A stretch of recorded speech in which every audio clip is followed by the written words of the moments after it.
What's up, everybody? It's your favorite show, Get a Bucket. I'm your host, Trey, and as usual, I hope you're all having a wonderful, wonderful day. As you can see, we got my guy, Nick, the statistician here. And I don't know if y'all noticed this, but we do have a nice little venue here. I like the optics. I like the chair. The chair feels cool. Yeah, it feels cool. How's everything with you, though, Nick? It's going well. Everything's fantastic. Thanks for having me on again. Well, I mean, you're always welcome. You're always welcome. Especially when we had a wonderful argument the other day. I said argument. That's right. We were playing basketball, and we ended up talking about flagrants and technical fouls, right? But we had a wonderful example to give, but we have others to talk about as well. But so we'll start it off with one. What's a technical foul and a flagrant foul? Now, a technical foul, and hopefully we don't get nobody joining the show. It's hopefully, fingers crossed. But a technical foul is a penalty assessed for unsportsmanlike conduct or other non-physical infractions of the rule. Now, I just want to say he's shaking his head. That's from Wikipedia. And, he shook his head, yes, and they say don't trust Wikipedia, but he says Wikipedia is okay with this one. So that's a technical foul. Got you. Now, I'm going to read specifically from the NBA rulebook what it say what a flagrant foul is, because you might be wondering why I ain't say what it was from NBA rulebook from technical, because they just gave out a whole bunch of types of what a technical foul could lead to, or the result from. But a flagrant foul is if contact committed against a player with or without the ball is interpreted to be unnecessary, a flagrant foul. Penalty 1 will be assessed. A personal foul is charged to the offender, and a team foul is charged to the penalty 1. 2 free throws shall be attempted, blah, blah, blah, blah. So y'all kind of get a gist of what the flagrant foul is. So Nick, did we mess up anything there? Yeah, no, you didn't mess anything up. So flagrants are generally in the NBA contact that is either unnecessary or excessive. Mm-hmm. And there are certain indicators that the NBA goes by. I don't think they listed in the rule book, but there are certain indicators that they go by that you probably have heard on a broadcast or something. Things like blow to the head, wind up, things like that, that are generally sort of shared with the referees, but might not be officially listed. Mm-hmm. Okay, got you. And you might be wondering why I asked Nick. Well, Nick is actually certified as a referee. Fun fact, I did ref one time, so I got a little knowledge as a referee myself. You know what I'm saying? But he actually trained for it and got certified for it, so he does actually ref. And the reason why I brought him onto the show is, again, he's looking at things from a referee standpoint. I'm looking at things from like a basketball player standpoint. And we both have refed and played before, right? Like he's played, I've refed. Can't say it plural, but it's a ref's a ref, right? And we use, let's say, for example, this example with LeBron James and Draymond Green, 2016 NBA Finals. My personal opinion, LeBron pushes down Draymond and then waits to step over Draymond. Now I'm like, that was the more egregious act in that situation, right? And I think Nick kind of had like, oh no, you agreed on that part, but you felt as though Draymond did deserve the flagrant. Yeah, so my interpretation is that as a person, Mm-hmm. when we're talking about character, Mm-hmm. LeBron is more culpable for what's going on there. He's the one that creates the contact, and then he goes to step over, whether he's waiting or he's sort of like, it just sort of then the gears start to turn, and he goes, I'm going to step over Draymond, and then he goes to do that as Draymond is getting up. Because the play is still going on, and Draymond's like, I got to get back on into the defensive play. Mm-hmm. But I don't disagree fully with the NBA's interpretation of what happened later, which was that LeBron was later assessed retroactively a technical foul for stepping over Draymond, and Draymond was assessed a flagrant foul for his we've disagreed on how to characterize this when we've talked in free-shot. So, arm movement. So you think that he intentionally tries to hit Braun in the little bronze? You know what I'm saying? Like, and I understand that. I genuinely do, right? My thing is this. Braun put himself in that position because Draymond admits he's trying to hit Braun. After Braun waits to step over him, that's impeding Draymond from getting up, like going upward. So by my interpretation, when we read the definition of like flagrant foul, right? You use word choice, like that could have been deemed as hostile. Anybody could deem that as hostile if they chose to, because it's subjective. End of day. Like there are words that are used in flagrant fouls definition that make me wonder. Okay, well, you said blow to the head. Did Draymond Green not get hit in the back of the head? Like, that's not the head-to-head matchup we want to really be worrying about. Like, you know what I'm saying? So I think by definition, if we wanted, like, you can say that's wordsmithing it cool, but by definition, if we're going to upgrade Draymond's to a flagrant, we could have done the same thing for Braun, which personally, if I'm a referee in that moment, I'm going to look at the root cause and say, hey, I might let Draymond pass, because it did seem like this was a call because of the OKC thing with Steven Adams. Because like, let me ask you this: if Braun and Draymond are in the Steven Adams situation, Draymond kicks Braun the way he did Steven Adams, how do you think the league reacts? Obviously, it's impossible for me to say for sure. No. How do you think? How do you think? I would hope that they would react similarly. I personally probably in both situations would prefer that Draymond receive a flagrant, because even if he doesn't kick Steven Adams or LeBron, whoever, on purpose, it's a reckless act. It's unnecessary, and Steven Adams does get kicked in the Kiwis. So I don't want. So I wouldn't wish for the league to be inconsistent in that ruling. So I would, if I'm making the unilateral decision in that situation, regardless of whether it's Steven Adams or LeBron James, I'm like, listen, it's a completely unnecessary flail. I understand you're trying to draw a foul, but you do kick the person in the nuts. That is a flagrant, and I'd award that after, like, as a member of the league in Scranton after the game. Right. But see, it sounds like it's subjective, though, because again, he ain't get a flagrant. Hell, I would have given Draymond a flagrant. One of my favorite characters is Wednesday. I like to protect the Addams family. You know what I'm saying? like I would have issued a flagrant then, and it seemed like that moment was more so, oh, we're going to issue a flagrant now because we missed that call, which kind of, when we were talking kind of off air, we were talking about missed calls, right? Like, how should you deal with the missed call? Well, I think it's subjective. Like, you can be fair, you can be unfair. Like, but I do wish that referees would look at the game from a context basis and say, okay, this could be a little nastier than what like it normally might be. For example, we're gonna switch it to the WNBA. You know what I'm saying? Y'all see the jersey. Y'all already knew we was gonna get a little controversial. Angel Reese and Caitlin Clark, they both got a flagrant foul against one another. And I would venture to say that Caitlin's might have seemed more reckless. Like, but Angel, she got a flagrant foul and she's swatting for the ball, right? In my estimation, that happens a lot of times, and you can easily get hit in the back of the head. I don't think hers was malicious, and there were other people in the play too afterwards as well. So she ends up falling. It gets called a flagrant. I don't have an issue with it, but other people did. What would be your thoughts on that sort of situation? So when a player gets thrown out of the ground, you have to, and you're going to call, or you're leaning towards calling something that is not a standard personal foul. The first thing you have to do is look at it from, was this person, was the contact what we have an issue with? Was this during live or dead ball play? Was this sort of a basketball play that was reckless or unnecessary? Or was this just a sort of a shove, which would that is immaterial to the game of basketball, where they're no longer playing basketball, they're just trying to get into a conflict.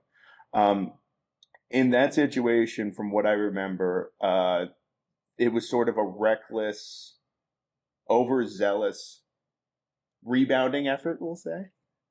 I believe, if I remember correctly, or some off-ball action. You talking about on with Angel and Caitlin? Yeah.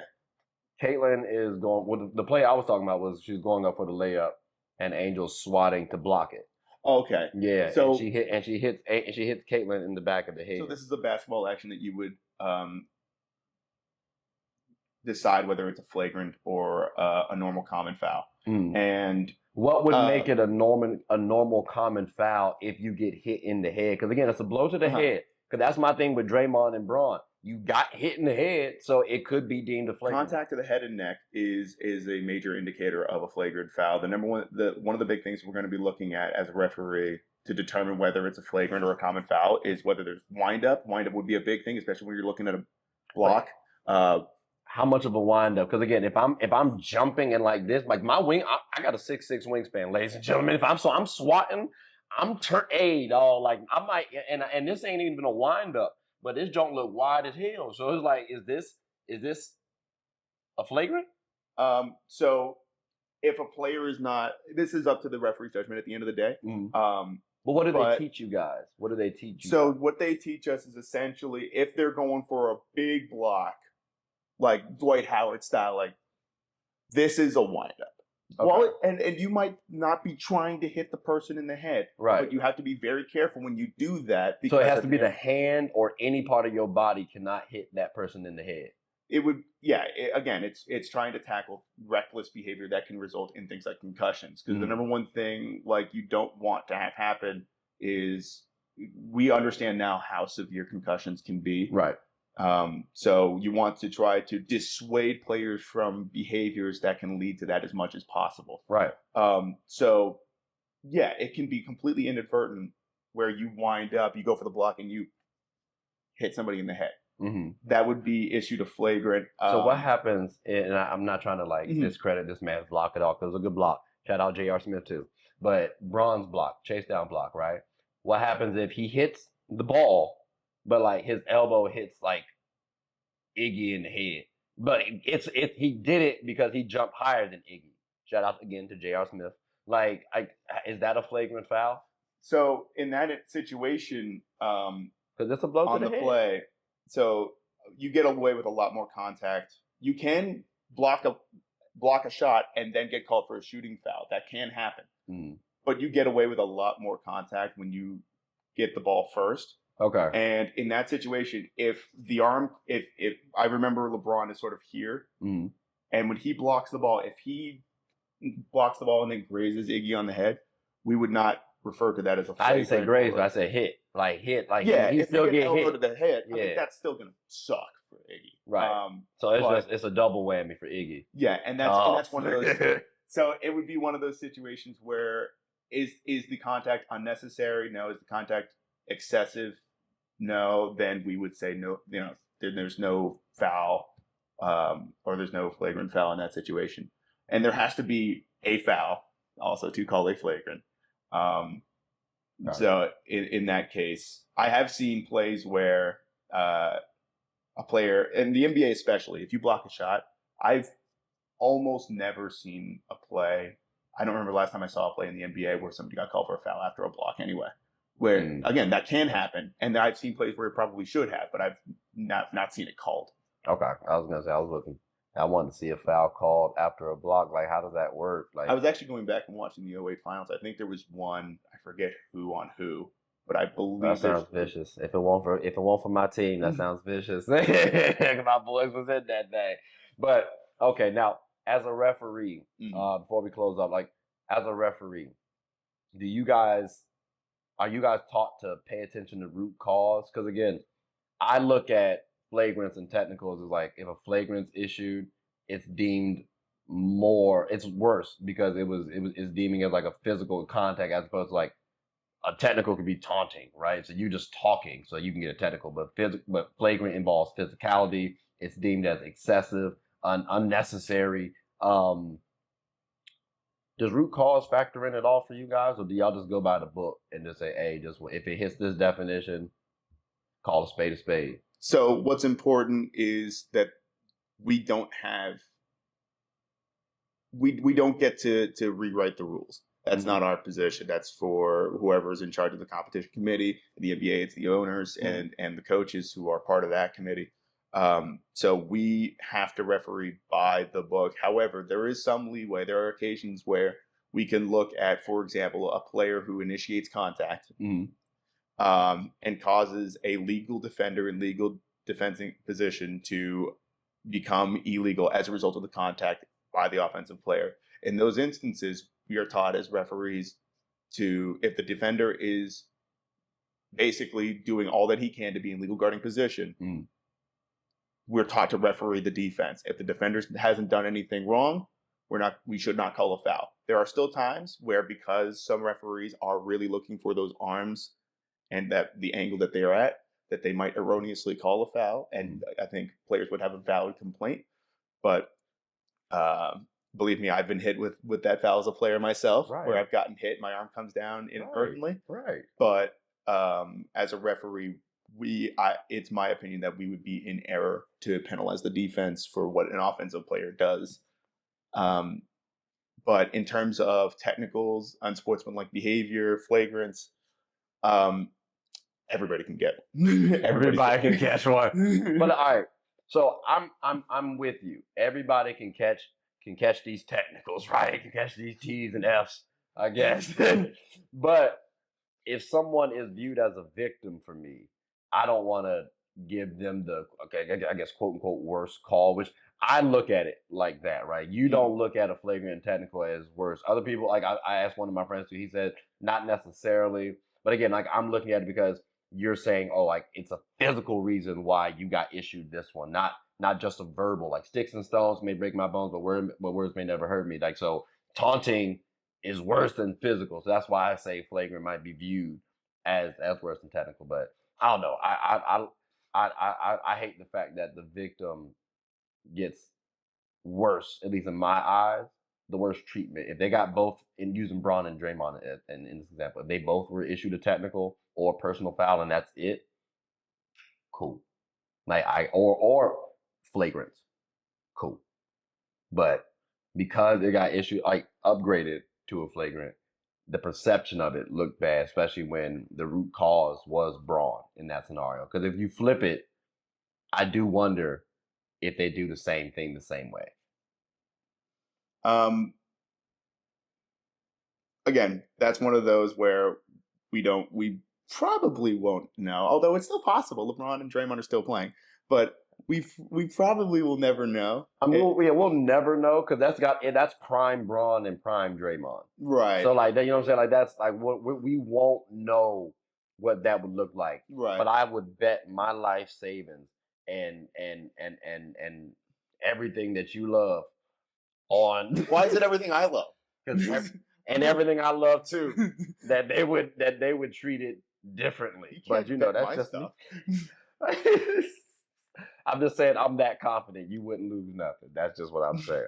But I'm definitely curious what other people think about as well too. But again, though, this was a very, I don't want to say heated argument, but it was an argument nonetheless though, at one point in time. But I also thought too, it's a great talking point as well, because referees and players, they view the games differently. Like I know players want the referees to be more root cause oriented, and maybe you guys are taught focus on what is actually occurring. So I mean, I do get that as well too. But Nick, I mean, you got anything you want to say before we close up shop? I think that about does it. Yeah, I mean, refereeing is difficult. Go out there and referee a game if you want, and you'll find out like it's not easy. We don't get the slow motion replays that you see on the broadcast from the perfect angle. We get one shot at it, it's going 20 miles an hour, and it's difficult. We're going to make mistakes, and at the end of the day, we don't cause you to miss all your jump shots. Like we're not, like, very rarely are we going to cause you to lose the game. So be kind. Most of them are doing it for not great pay, if any. So be kind to your fellow referees, and they might give you a little bit more grace. You know, well, you never know. You know what? Because that actually reminds me, it's another episode then, I guess, but we'll talk about when Kelsey Plum and Angel Reese and all of them were talking about the refs and saying how they're costing them the games. We'll talk more about that on another time. But yeah, no, it's interesting being a ref. I'll admit that. It was fun. I don't know if I would keep doing it, but maybe I'll try to like do one game recorded wise just to see how it is and give a little content that way. But Nick, I greatly appreciate your time and effort per usual. You'll be back on the show again. Don't worry. And I'm surprised we actually didn't talk stats today. So we may change that next time. But until next time, ladies and gentlemen, I greatly appreciate y'all for listening. Definitely stay tuned. And again, this is Nick. My name is Trey. I'm the host of Get a Bucket. Please make sure to like, subscribe, comment, tell anyone about the show. Hope you all have a good one. Take care.